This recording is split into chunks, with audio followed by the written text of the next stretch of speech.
다 함께 성경 말씀 찾으시겠습니다. 구약 성경 창세기 12장 1절로 3절까지 말씀 저와 여러분 다 같이 한 목소리로 봉독하시겠습니다. 창세기 12장 1절로 3절까지 말씀입니다. 다 함께 읽습니다. 시작. 여호와께서 아브라함에게 이르시되 너는 너의 고향과 친척과 아버지의 집을 떠나 내가 네게 보여줄 땅으로 가라. 내가 너로 큰 민족을 이루고 네게 복을 주어 네 이름을 창대하게 하리니 너는 복이 될지라. 너를 축복하는 자에게는 내가 복을 내리고 너를 저주하는 자에게는 내가 저주하리니 땅의 모든 족속이 너로 말미암아 복을 얻을 것이라 하신지라. 아멘.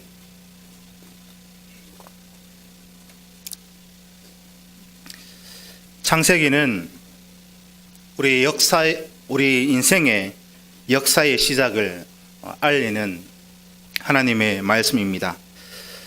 창세기에서 가장 중요한 것은 바로 창세기 1장 1절 말씀이지요.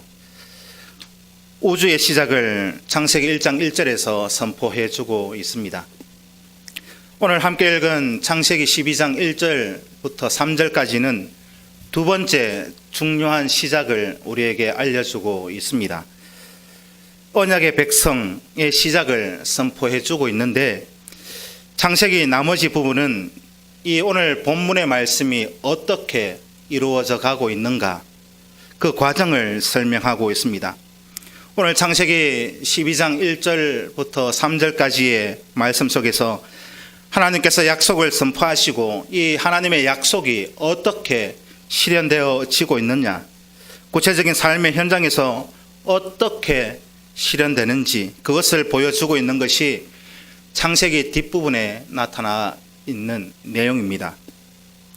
그리고 좀 더 크게 보면 창세기뿐만이 아니라 성경 전체가 오늘 이 본문 말씀의 이 내용이 어떻게 실현되는가 보여주고 있는 내용이다, 그렇게 말씀드릴 수 있겠습니다.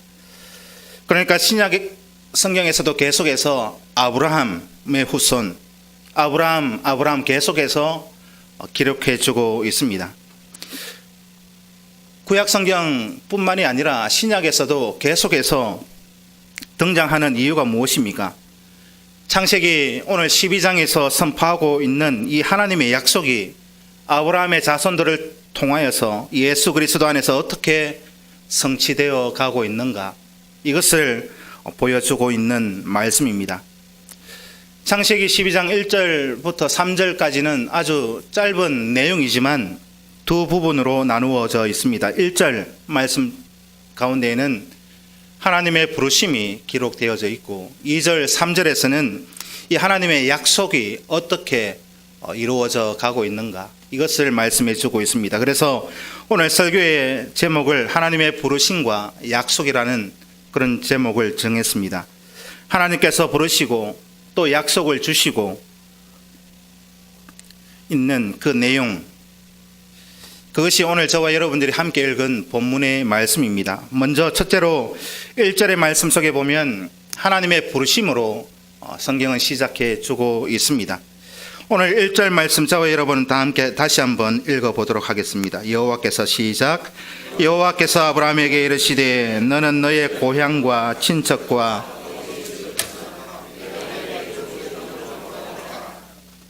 아멘. 하나님의 부르심은 아브라함에 대한 두 가지 명령으로 나타나 있습니다. 첫째는 떠나라 하는 것이 첫째 부르심입니다. 떠나라. 어디를 떠나야 하겠습니까? 너는 너의 고향과 친척과 아버지의 집을 떠나라, 그렇게 말씀하고 있습니다. 그리고 두 번째는 가라는 것이지요. 어디를 가라고 말씀하고 있습니까? 내가 네게 보여줄 땅으로 가라. 하나님의 부르심은 이 두 가지 명령으로 아브라함에게 선포해 주고 있습니다. 떠나라. 다시 말씀을 드리면 새로운 시작을 위해서 현재 있는 그 위치를 떠나가라, 그렇게 말씀해 주고 있습니다. 새로운 곳으로, 경험해 보지 않았던 곳으로 떠나라는 명령입니다. 창세기 12장 1절의 부르심은 이 창세기에서 두 번째 중요한 부르심이라 그랬습니다. 첫 번째 부르심은 창조의 부르심입니다. 하나님은 아무것도 없는 곳에서 우주 만물을 불러내었습니다. 창세기 1장의 말씀을 보게 되어지면 이 내용을 아주 자세하게 잘 설명해 주고 있습니다. 아무것도 없는 곳에서 하나님께서 부르시니까 무엇이든지 나타나집니다. 빛을 부르실 때에 빛이 나왔고 하늘을 부르실 때에 하늘이 나왔습니다. 아무것도 없는데 하나님이 이 말씀으로 부르실 때에 나타나는 것, 이것이 바로 창조입니다. 말씀으로 천지를 창조했다는 것, 하나님께서 아무것도 없는 곳에서 불러내었다는 것입니다. 이것이 하나님 아버지의 창조의 능력입니다. 하나님께서는 말씀으로 무에서 유를 창조하신 것, 이것이 바로 하나님의 부르신 그 첫 번째 창조입니다. 성경이 말씀하고 있는 첫 번째 부르심이 창세기 1장에 기록되어져 있습니다. 그리고 두 번째 부르심은 오늘 저와 여러분들이 함께 읽었던 창세기 12장에 나타나 있습니다. 언약 백성으로 하나님께서 아브라함을 부르고 계신다는 사실입니다. 아무것도 없는 곳에서 부르신 것이 아니라 이미 있는 상태에서 하나를 불러내고 있습니다.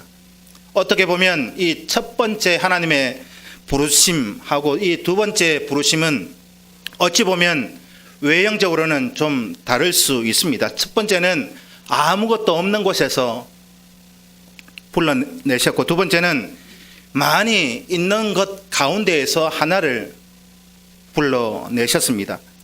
많은 사람들 중에서 아브라함을 불러내었습니다. 아브라함은 아무것도 없는 곳에서 갑자기 나타난 그런 사람이 결코 아닙니다. 바로 앞에 있는 창세기 11장 27절부터 32절의 내용을 보면 이것을 설명해 주고 있습니다. 아브라함의 족보를 말씀해 주고 있고, 아브라함의 가문 그리고 그 현재 상태를 창세기 11장에서 말씀해 주고 있다는 것입니다. 이런 역사 속에서 하나님은 아브라함을 택하시고 아브라함을 불러내셨습니다. 이미 존재하고 있는 그런 역사 가운데에서 한 사람 아브라함을 불러내었다, 그렇게 말씀하고 있습니다. 조금 전에 말씀드린 것처럼 첫 번째 부르심은 아무것도 없는 무에서 불러내신 것이고, 두 번째는 이미 있는 가운데 하나를 택하여 불러내고 있다는 것입니다. 오늘 창세기 12장 1절에 이 부르심은 새로운 시작을 위한 창조자 하나님의 초자연적인 개입을 말씀해 주고 있습니다. 만약에 하나님께서 이 아브라함의 역사에 개입하지 않았다라고 한다면 아브라함의 역사 또 아브라함의 족보는 어떻게 되겠습니까? 어찌 보면 아브라함에게는 아무런 소망이 없습니다. 하나님께서 아브라함의 족보에 아무런 개입을 하지 않았다고 한다면 이 아브라함의 역사는 창세기 11장에서 끝이 나는 것입니다. 그래서 12장에서는 이 아브라함이라는 인물의 새로운 역사가 시작되고 있다는 것입니다. 이것이 오늘 본문에서 부르고 있는 아브라함의 부르고 계시는 상황입니다. 어떻게 알 수 있습니까? 창세기 11장 30절 말씀 속에 보면 아브라함의 현재 상태를 단적으로 말씀해 주고 있다는 것입니다. 사례는 임신하지 못함으로 자식이 없었더라. 임신하지 못함으로 자식이 없었다. 어떻게 보면 인간적인 면으로 보면 가문이 끊어지는 그런 상태에 놓여져 있습니다. 무엇을 말씀하고 있습니까? 아브라함의 족보는 여기까지다, 이것을 말씀해 주고 있습니다. 그의 아내 사레가 임신하지 못하고 아이를 가지지 못하니까 아브라함의 족보는 여기까지인 것입니다. 아브라함의 족보는 창세기 11장까지입니다. 그런데 어떻게 창세기 12장에서 아브라함의 족보가 더 번성하고 있느냐 하는 것입니다. 거기에는 하나님의 개입하심이 있었더라 하는 것입니다. 하나님의 개입하심이 없었다라고 한다면 아브라함의 족보는 창세기 11장에서 끝이 나야 되는 것입니다. 거기에 하나님의 부르심이 있었습니다. 하나님은 죽은 자와도 같았던 아브라함과 사레를 불러내십니다. 죽은 자와 같은 이 사람을 불러서 새로운 민족을 시작하게끔 하셨다는 사실입니다. 그러면 결과적으로 어떤 부르심입니까? 역시 두 번째 부르심도 무에서 유를 만들어내는 것입니다. 따지고 보면 창세기 11장에서 아브라함의 족보는 끝이 납니다. 11장에서 끝났는데 거기에 아브라함을 불러가지고 하나님께서 아브라함의 역사를 다시 창대케 하고 있다는 것입니다. 죽은 자와 같은 자에게 새 민족을 불러내시는 것, 이건 역시 하나님의 창조의 능력이라는 사실입니다. 이렇게 본다면 오늘 본문 창세기 12장 1절의 아브라함의 형편은 인간적인 면에서 보면 절망적인 그런 상황 속에 놓여져 있습니다. 아브라함과 사레는 큰 민족을 이룰 수 있는 그 어떤 가능성도 소망이 없었다는 사실입니다. 새로운 역사를 시작하려고 한다면 좀 더 좋은 환경 가운데에서 시작해야 하지 않겠습니까? 장래가 촉망되는 그런 가능성이 있는 사람으로 시작해야 되는 것이 어찌 보면 마땅한 일이다, 그렇게 생각할 수 있습니다. 그래서 사람들은 좋은 환경을 쫓아서 그렇게 우리의 인생을 살아갑니다. 그리고 이 살을 갈 때도 그렇게 가지 않습니까? 맹모 삼천지교로 해서 그 맹모 삼천지교를 충실하게 따르는 사람들이 우리나라 엄마들입니다. 그래서 대구에서 빚을 좀 내가지고 수성구로 가기를 원합니다.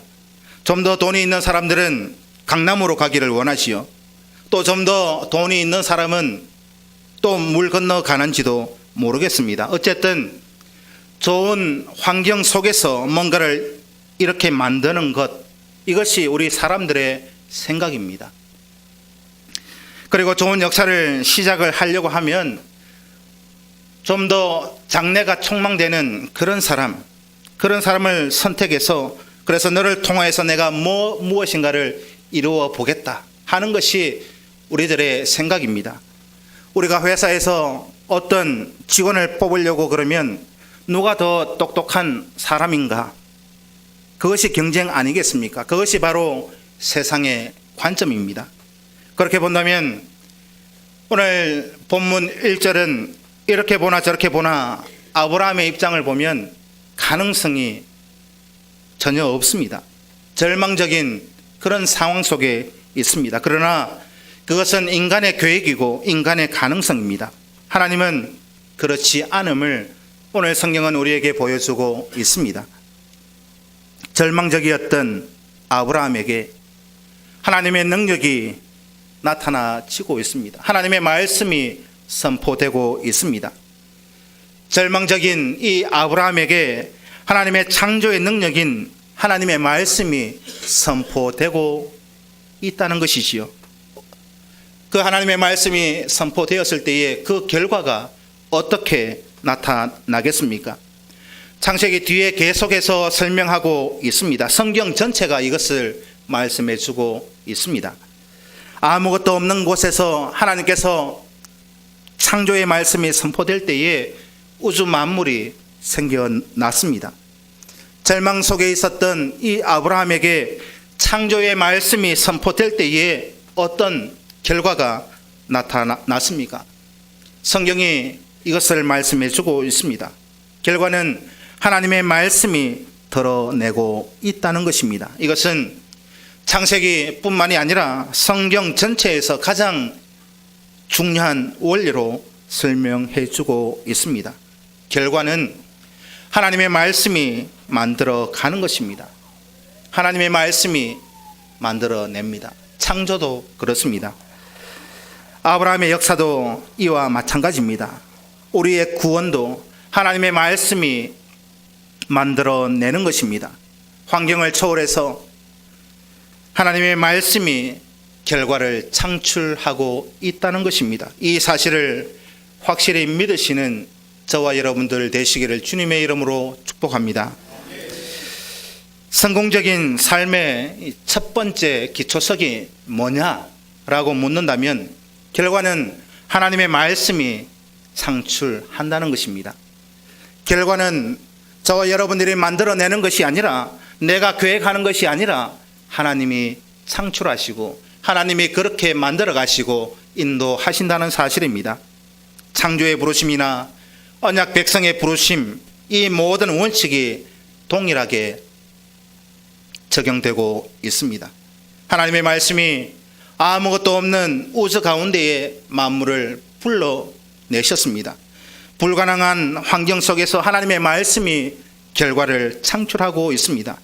하나님의 말씀은 죽은 자와 같았던 이 아브라함에게 언약 백성을 선포하시고 불러내십니다.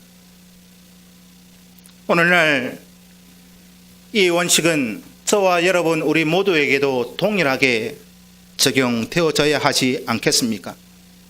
오늘을 우리가 살아가고 있는 이 시대는 그렇지 않다, 지금은 그렇지 않다, 그렇게 생각한다면 우리는 창세기에 기록되어져 있는 하나님을 믿지 않는 것입니다. 그렇다면 우리는 창조의 하나님을 믿지 않는 것밖에 되지 않습니다. 창조의 하나님을 믿는다면 내가 믿는 하나님이 우주 만물을 창조하신 하나님이다, 그렇게 확실히 믿는다고 한다면 그 하나님의 원칙이 오늘 이 시간에도 저와 여러분 우리 모두에게 동일하게 적용되어져야 한다는 사실입니다. 하나님의 말씀이 죽은 자와 같았던 이 아브라함에게서 언약 백성을 불러내십니다. 그렇다면 오늘 우리에게도 우리의 환경이 우리가 생각해 볼 때 절망적인 그런 환경 속에 있다 할지라도 하나님의 말씀이 내게 선포되어지고 우리 가정에 선포되어지고 내게 적용되어지면 우리의 새로운 삶은 또 다른 새로운 시작이 될 줄로 믿습니다. 이런 의미에서 우리의 삶이 이제 새로운 시작을 알리는 삶이 되어야 한다는 것입니다. 신약 성경에서도 이 사실을, 이 원칙을 분명히 말씀해 주고 있습니다. 로마서 4장 17절 말씀에 이렇게 말씀하고 있습니다. 기록된 바 내가 너를 많은 민족의 조상으로 세웠다 하신과 같으니 그가 믿은 바 하나님은 죽은 자를 살리시며 없는 것을 있는 것으로 부르시는 이시니라, 그렇게 말씀하고 있습니다. 그가 믿은 바 하나님은, 아브라함이 믿은 바 하나님은 죽은 자를 살리고 없는 것을 있는 것처럼 불러내시는 하나님이다. 신약 성경에서도 이것을 말씀하고 있습니다. 우리가 믿음으로 아브라함의 후손이 된 줄로 믿으십니까? 성경이 우리의 그것을 말씀하고 있습니다. 믿음으로 아브라함의 후손이다, 아브라함의 믿음을 따라가는 사람이다 하는 이 사실을 성경이 끊임없이 말씀하고 있습니다. 그렇다면 그 하나님, 아브라함을 부르시는 하나님, 오늘 우리 가운데에서도 동일한 능력을 가지고 우리 가운데 역사하실 줄로 믿습니다. 그런데 우리가 인생을 살아갈 때 왜 저와 여러분 우리는 이 말씀의 원리를 실제 생활 속에서 제대로 적용하지 않습니까? 왜 하나님의 말씀 보다가 세상의 소리에 좀 더 귀를 기울이고 살아가고 있느냐 하는 것입니다. 여기에 저와 여러분 우리의 문제가 있다는 것입니다. 하나님의 말씀보다 세상의 말에 점점 더 귀를 기울이다 보니까 우리의 환경이 더욱더 절망 가운데 빠져 들어가고 있다는 것이 문제입니다. 우리가 살아가는 날들 가운데 돈이 보장하는 것 아닙니다. 돈이 좀 더 많고 적고 그것이 문제가 아닙니다. 정말로 우리의 삶의 질이 좋아지느냐, 돈으로는 보장할 수 없습니다. 오늘날 우리 사회의 많은 문제들이 돈이 없어서 생기는 문제가 많겠습니까? 아니면 돈이 많아서 생기는 문제가 많다고 생각하십니까? 오늘날 돈이 없어서 문제가 생기는 것은 아주 극히 일부분입니다. 어떻게 보면 돈이 너무 많아서 생기는 문제가 더 많이 있다는 것이지요. 없어서 생기는 문제보다 왜 우리의 상황이 더 절망 가운데 더 탄식으로 흘러가느냐 하면 여기에서 떠남이 있어야 한다는 사실입니다. 아브라함의 환경은 창세기 11장에서 말해주고 있는 대로 저주의 환경이고 절망의 환경이고 멸망의 환경을 창세기 11장까지 말씀해주고 있습니다. 창세기 3장부터 11장까지의 이 성경을 보면은 무엇을 말씀하고 있느냐 하면 저주의 역사를 말씀해주고 있습니다. 아담과 하와가 하나님의 말씀 보다가 사탄의 그 말에 귀를 기울이고 살았습니다. 그래서 하나님의 말씀을 떠나버렸습니다. 어떻게 됩니까? 저주의 역사가 시작되고 있습니다. 노아 시대 사람들이 하나님의 말씀보다 세상 사람들의 말에 귀를 더 기울이고 그렇게 흘러가 버렸습니다. 어떻게 되었습니까? 홍수의 저주가 임하고 있습니다.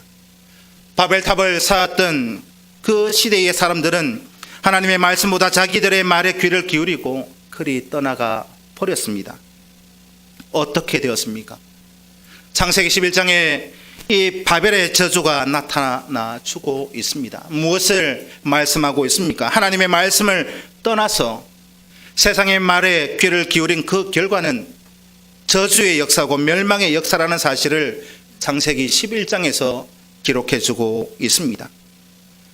이어지는 창세기 12장에서는 뭐라고 말씀하고 있습니까? 그 곳을 떠나라.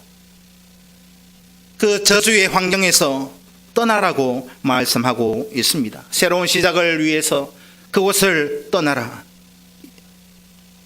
이제는 세상의 원칙을 떠나서 하나님의 원칙에 순종하는 저와 여러분들의 삶이 되시기를 바랍니다.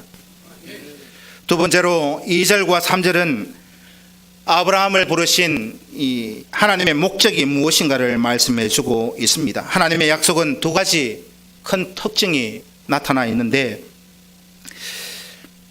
하나님께서 아브라함을 부르시고 그 이유를 2절과 3절 속에서 설명해 주고 있습니다. 목적이 무엇인가를 설명해 주고 있습니다. 이것을 우리는 하나님의 약속이다 그렇게 말합니다. 부르심과 약속을 오늘 1절부터 3절까지 말씀하고 있습니다. 두 가지 중요한 특징을 우리가 이해하지 못하면 우리는 절대 따라가지 못합니다. 떠날 수가 없습니다. 떠나면 죽는 줄 압니다. 놓아버리면 다 없어지는 걸로 압니다. 하나님, 왜 내가 여기에서 떠나야 합니까? 그렇게 하나님 앞에 반문합니다. 죽어도 여기서 죽겠습니다. 그렇게 말할 수밖에 없습니다. 그런데 이 두 가지 중요한 특징을 깨달으면 바로 하나님 앞에 무릎 꿇고 떠나겠다고 그렇게 순종할 수 있습니다. 하나님, 바로 이 자리를 떠나겠습니다. 과감하게 우리는 말할 수 있고 떠날 수 있습니다. 두 가지 특징이 무엇입니까? 첫 번째는 하나님을 1인칭으로 강조하고 있습니다. 2절, 3절 한글 이 성경에는 보면 그 특징이 잘 나타나 있지 않습니다. 왜냐하면 이 한글이라고 하는 언어 자체가 주어를 우리가 말하지 않아도 전혀 문제가 되지 않습니다. 우리나라 말이 그렇습니다. 너 어디 가냐? 교회 갑니다. 말이 좀 이상하십니까? 이상하게 생각하지 않습니다. 너 어디 가냐? 교회 갑니다. 아주 자연스러운 그런 대화지요. 그런데 여기에 주어가 빠져 있습니다. 누가 교회 간단 말이냐 하는 것이지요. 당연히 우리 나라 말에는, 우리 한글에는 나라는 전제가 들어가 있습니다. 한글은 이 주어가 빠져도 크게 문제되지 않습니다. 그런데 우리가 영어 시험을 보다 보면은 주어를 빼버리면 무조건 틀립니다. 그래서 아마 여러분들 제가 무엇을 말씀드리고자 하는 특징을 잘 보기 위해서 여러분들 성경을 볼 때 영어 성경을 읽어보면 하나님을 I로 1인칭으로 그렇게 주어로 계속해서 강조하고 있습니다. 영어 성경을 보면 5번 계속해서 강조하고 있습니다. 그래서 오늘 이 말씀 2절부터 3절을 다 풀어서 설명을 해드리면 내가 너로 큰 민족을 이루겠다. 내가 너에게 복을 주겠다. 내가 너의 이름을 창대하게 해주겠다. 내가 너를 축복하겠다. 복을 주겠다. 내가 너를 저주하는 자에게 저주하겠다. 영어 성경에 보면 이 I라고 하는 단어를 5번 앞에 제일 앞에 위치해 놓고 있습니다. 무엇을 말씀하고 있습니까? 하나님이 그렇게 해 주겠다는 것입니다. 하나님이 그렇게 만들어 주겠다는 것이죠. 아브라함에게 그렇게 말하고 명령하고 하는 것이 아닙니다. 아브라함 너가 알아서 그렇게 하라고 하나님은 말씀하고 있지 않습니다. 하나님께서 아브라함을 불러서 떠나서 너가 큰 민족을 이루고 너가 창대하게 되고 너가 복을 받고 너가 그렇게 해서 그렇게 살아라. 성경은 그렇게 말씀하고 있지 않다는 것입니다. 하나님은 내가 그렇게 하겠다. 내가 너로 큰 민족을 이루고 내가 너에게 복을 주고 내가 너의 이름을 창대하게 하고 내가 너를 축복하는 자에게 축복을 하고 내가 너를 저주하는 자를 저주하겠다. 내가 하나님이 설명하고 있습니다. 하나님이 그렇게 만들어 주겠다는 약속입니다. 약속의 결과는 전적으로 하나님 자신이 이루어 가겠노라고 약속해 주고 있다는 것입니다. 아브라함의 입장에서 보면 대단히 매력적이지 않겠습니까? 하나님이 부르시고 하나님이 시작하시고 하나님이 이루어 주겠다 하는 이 약속. 그러니까 이런 약속이니까 떠나지 못할 이유가 어디에 있겠습니까? 하나님께서 다 이루어 주시겠다고 하시는데 왜 떠나지 못하겠습니까? 그리고 약속의 내용도 대단히 매력적인 것입니다. 큰 민족을 이루고 창대하게 하고 복을 주고 또 그 위에 복을 주고 이 내용을 앞에 있는 창세기 11장 30절 말씀하고 대조시켜 보시기 바랍니다. 비교해 보면 아브라함 입장에서 대단한 횡재를 한 것이죠. 횡재 가운데에도 이런 횡재가 없습니다. 아브라함의 역사는 창세기 11장 30절에서 끝이 납니다. 아브라함의 족보는 창세기 11장 30절에서 끝이 나죠. 인간적인 세상적인 말로 하면 종을 쳐버렸습니다. 아브라함의 입장에서는. 그런데 거기에서 하나님께서 무엇이라고 오늘 본문 12장에서 말씀하고 있습니까? 인간적으로 보면 떠나버린 종쳐버린 이 아브라함의 역사를 들고 하나님이 큰 민족을 이루겠다고 창대하게 해주겠다고 복의 근원이 되게 하겠다고 하나님이 만들어 주겠다고 약속해 주고 있습니다.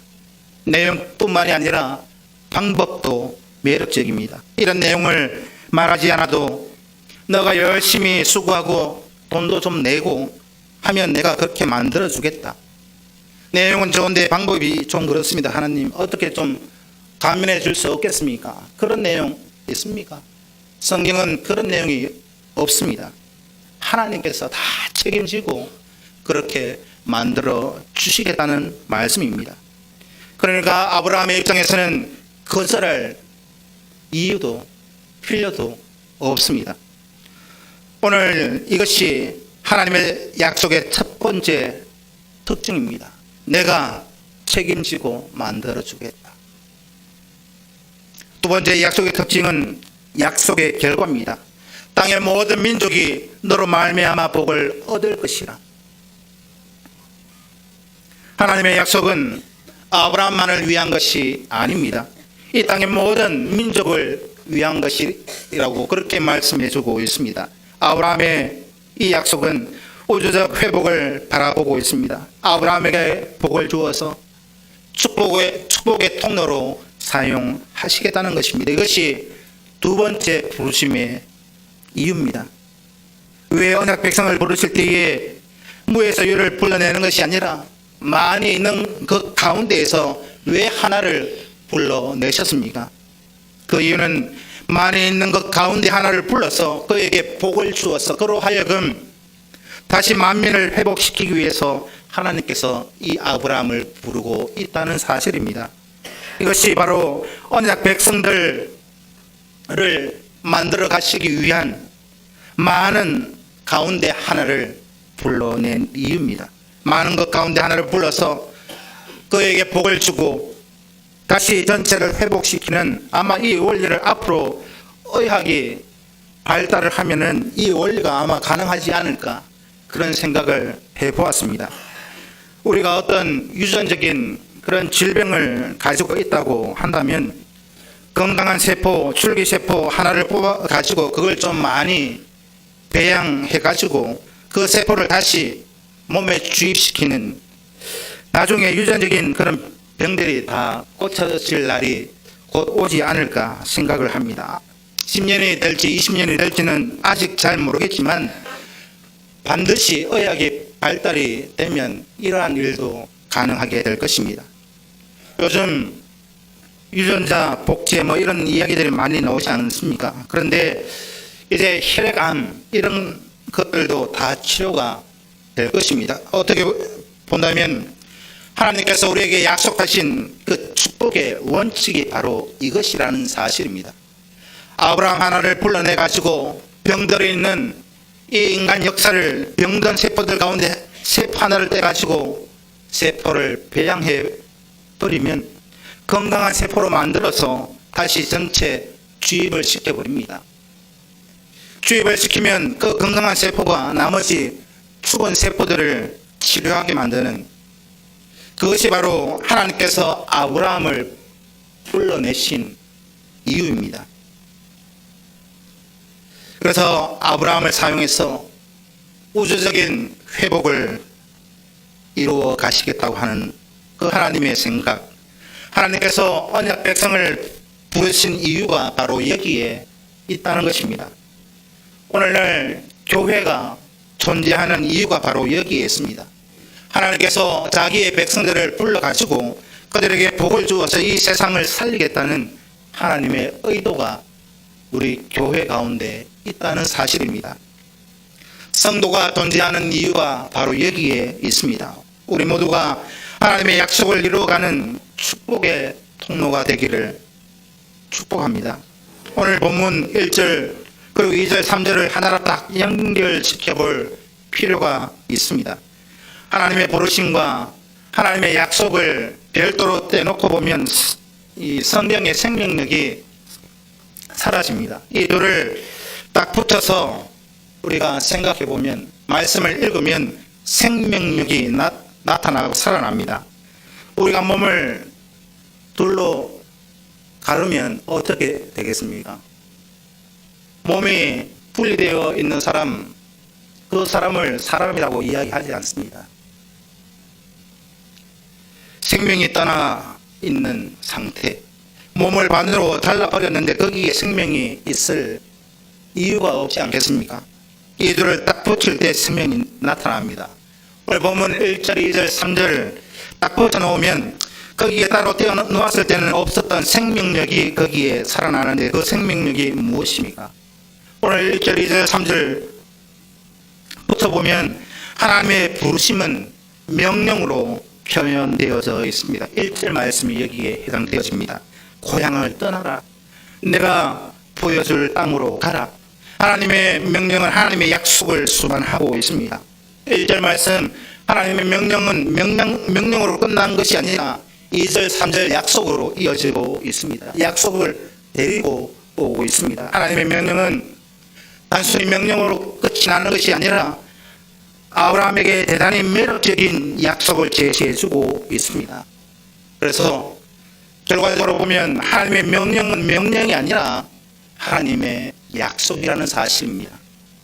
명령은 약속입니다. 하나님께서 아브라함에게 이 명령을 선포하셨는데 아브라함이 그 명령을 받고 나니까 자기에게 떨어진 것은 명령이 아니라 약속입니다.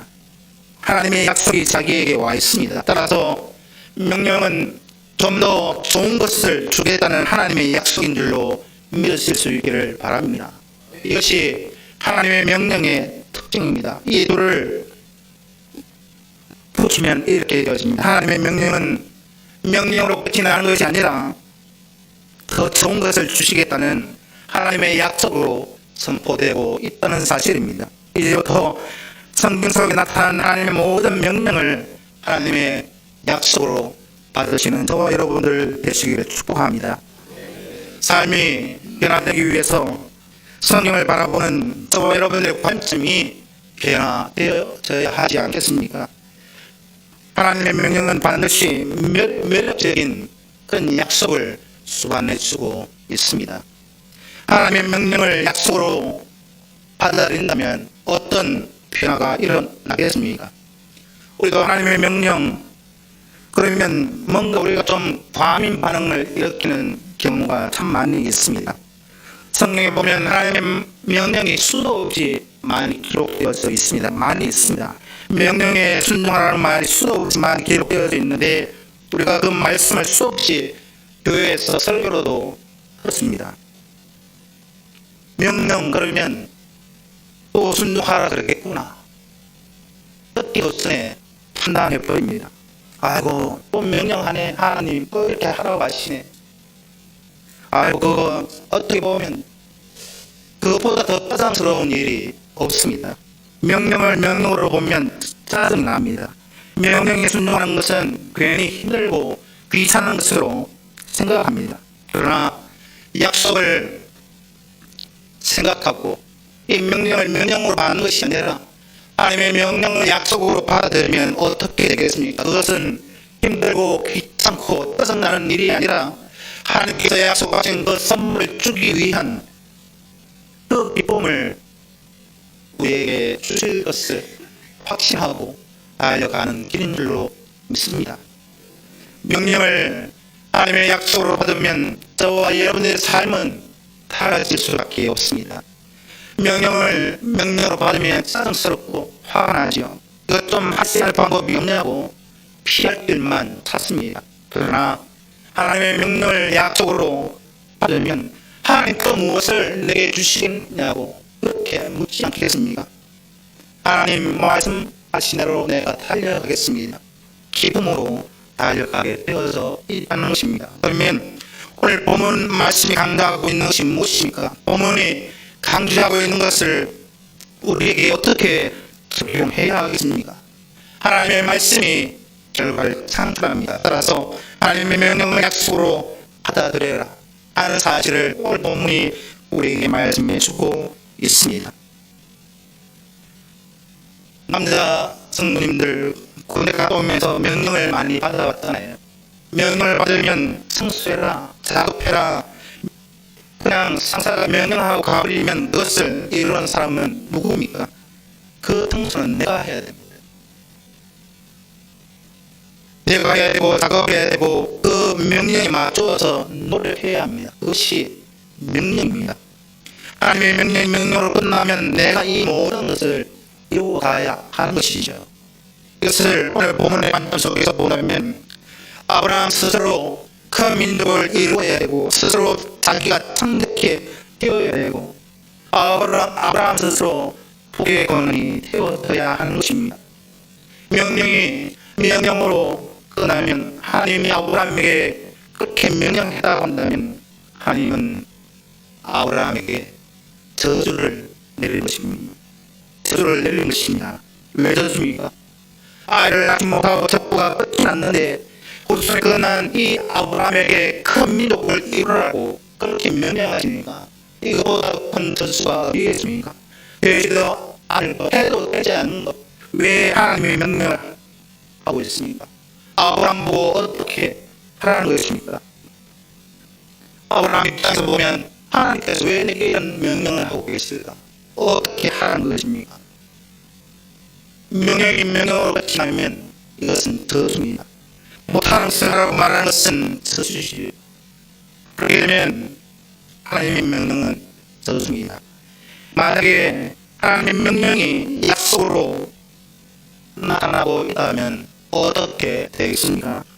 하나님의 명령이 약속이라고 한다면 그 결과는 아브라함이 보장하는 것이 아니라 하나님이 보장해 주겠다는 약속입니다. 하나님이 그 결과를 만들어내시겠다는 약속이죠. 우리는 하나님께서 만들어내신 그 결과를 받아서 누리고 기쁨으로 살아가면 되는 것입니다. 아브라함에게 명령한 하나님의 약속은 창세기가 끝나기 전에 일차적인 성취를 맛보고 있습니다. 창세기는 아주 행복하게 시작해서 행복하게 끝이 나는 해피엔딩입니다. 창세기 마지막에 누구의 역사로 끝이 납니까? 창세기 마지막에 보면 요셉의 역사로 끝이 나지 않습니까? 요셉 이야기는 우리가 성경을 아무리 많이 읽어도 기분 좋은 이야기이지 않습니까? 요셉의 역사로 끝이 납니다. 오늘 창세기 1장, 창세기 12장 1절부터 3절 이 내용, 하나님께서 약속하신 그 내용을 하나하나 분석해가지고 요셉에게 적용시켜 보시기 바랍니다. 그대로 하나님이 약속하셨던 그 약속 그대로 성취되고 있음을 창세기 5장에서 말씀해 주고 있습니다. 상대 기대어 그 복에 걸리고 그를 축복하는 자에게 하나님이 복을 주셨고 저주하는 자에게 저주를 주고 그대로 되었습니다. 요셉은 예수 그리스도의 그림자로 등장하는 인물입니다. 그러면 오늘 본문 말씀 앞으로 성경을 통해서 어떤 비전을 가지고 우리가 살아가야 할 것인가 우리에게 분명히 보여주고 있습니다. 오늘 우리 모든 성도들이 인생을 살아갈 때에 우리의 모습이 절망적인 환경이라 할지라도 절망적인 아브라함과 같은 거기에서 시작했다 할지라도 요셉처럼 영광스러운 모습으로 변화받는 저와 여러분들의 삶이 되시기를 주님의 이름으로 축복합니다. 기도드리겠습니다. 살아계신 아버지 하나님 감사합니다. 하나님